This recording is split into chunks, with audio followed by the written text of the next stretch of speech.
2021 में इसको एक उड़ान योजना में शामिल किया। तो शायद ये राजस्थान ही पहला ऐसा राज्य है जिसको उड़ान योजना में शामिल करके और युवतियों, छात्राओं और महिलाओं के लिए ये योजना लागू की। तो आप चिकित्सक रही हैं, उस समय मतलब किस तरह आपने एक कार्य किया और जागरूकता लाया? जी जी, मैं इसमें थोड़ा सा अपना बैकग्राउंड शेयर करना चाहूँगी। ये 2016 में चिकित्सा अधिकारी, मैं पिछले 17 साल से इस भूमिका में हूँ, लेकिन 2016 में जब मैं एक एनजीओ के साथ जुड़ी तब थोड़े से प्रयास हुए। हमारे पास एक प्रोजेक्ट आया जिसमें सैनिटरी मशीन्स इंस्टॉलेशन का प्रोजेक्ट था, जिसमें यूज़ किया हुआ, इस्तेमाल किया हुआ सैनिटरी नैपकिन डिस्पोज किया जाता था। और ऐसी ही मशीन थी जहाँ से इमरजेंसी के टाइम पे वेंडिंग मशीन में से सैनिटरी नैपकिन लिया भी जा सकता था। हमने इस प्रोजेक्ट को बहुत हाईलाइट किया और क्योंकि मैं एज ए डॉक्टर इससे बहुत कनेक्ट हुई तो हमें राज्य सरकार तक भी लेके गए। मैंने पर्सनली उस समय 50 मशीनें कोटा शहर में लगाई थी। उसके बाद ये आंकड़ा काफ़ी बढ़कर अभी 500 तक पहुँच गया है। और राज्य सरकार को जब हमने ये प्रपोजल दिया तो उनको भी बहुत पसंद आया और उच्च अधिकारियों ने इसे सैंक्शन करके आज आप देख सकते हैं हर गवर्नमेंट स्कूल में सैनिटरी मशीन्स मिलेंगी। लेकिन जैसे जैसे हम सर्वे करते गए 2017 में हमने काफ़ी जागरूकता की इसके बारे में।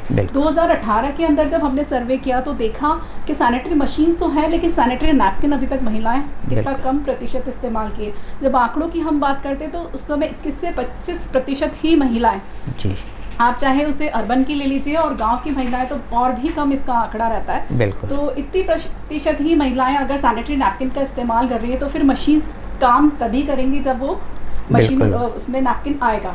तो पहला हमारा काम होना चाहिए कि उनको अवेयरनेस दी जाए कि सैनिटरी नैपकिन आप इस्तेमाल कीजिए। इस्तेमाल क्यों कीजिए? क्योंकि इतने सालों से हम देख रहे हैं, पीरियड जब से महिला बनी है तब से ही हो रहे हैं। उस समय सैनिटरी नैपकिन्स नहीं होता था, उसका आविष्कार भी बहुत सालों बाद हुआ। उससे पहले महिलाएं कपड़ों का इस्तेमाल करती थी, जो हमारे घर के वेस्ट मटेरियल्स हैं, जितने भी पुराने कपड़े होते हैं उनका काम ही ये रहता था कि महिलाएं अपने पीरियड्स के टाइम इस्तेमाल करें। धीरे धीरे थोड़ा सा जागरूकता आई तो कॉटन पैड्स उन्होंने घर में बनाना शुरू किया। लेकिन गाँव की अगर मैं बात करूँ तो सिनारियो आज भी बहुत ख़राब है।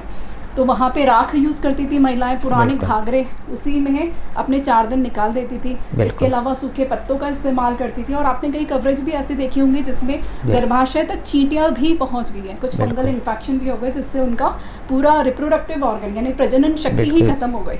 तो इस तरह से ये एक बहुत बड़ी जागरूकता इसकी ज़रूरत है। इसलिए हमने ये निश्चय किया और प्रयास नाम इसको दिया।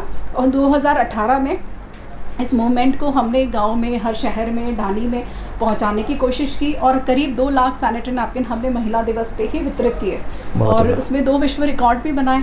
और यहाँ पे राजनीतिक स्तर से लेके एडमिनिस्ट्रेशन स्तर तक भी हमें काफ़ी सपोर्ट मिला इस चीज़ का। जिसे भी हमने उस समय सीएम को बताया कि हम ये प्रोजेक्ट करने वाले हैं तो उन्होंने भी इस प्रोजेक्ट को काफ़ी सराहा।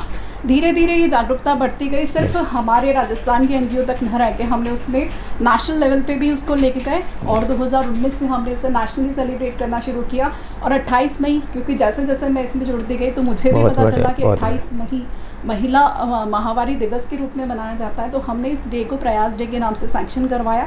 और आप देखेंगे आज बहुत सारी जगह पे नेशनली, सिर्फ कोटा में नहीं पूरे नेशनल लेवल पे हम इसको, चाहे सैनिटरी नैपकिन डिस्ट्रीब्यूशन हो, चाहे सैनिटरी नैपकिन मशीन्स हो, या फिर महिलाओं को, गर्ल्स को जाके मेंस्ट्रुअल कप्स डिस्ट्रीब्यूट की जाए, या फिर उनको अवेयरनेस प्रोग्राम दिए जाए। तो ये पूरा जागरूकता अभियान आज के दिन पूरे देश में हम सेलिब्रेट करते हैं। जी डॉक्टर मेघना जी, पहले वास्तव में ऐसा देखा गया था कि इस तरह की कोई जागरूकता नहीं थी तो बच्चियां भी कभी स्कूल भी नहीं जा पाती थी, है ना।